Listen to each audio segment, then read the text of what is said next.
menyerahkan. Kalau memang saya dipanggil untuk mengklarifikasi hal-hal yang perlu diklarifikasi, ya saya datang. Siapa Kak, kemarin waktu ke Baris Krim itu kenapa memutus ADIK Pak? Nggak datang langsung ke... Ya kan menyerahkan. Kalau memang saya dipanggil untuk mengklarifikasi hal-hal yang perlu diklarifikasi, ya saya datang. Ini menyerahkan.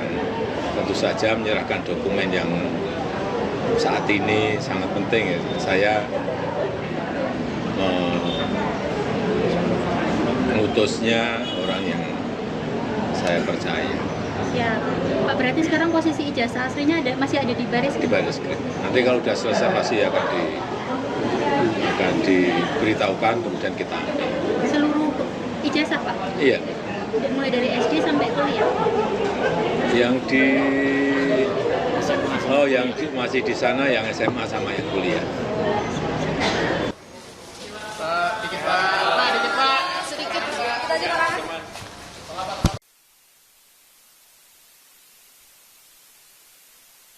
Ini jasa untuk menyerahkan di Baris Krim ini, jadi hanya diperintahkan seperti itu aja karena kita sebagai adik ipar dipercaya untuk membawa dokumen ini.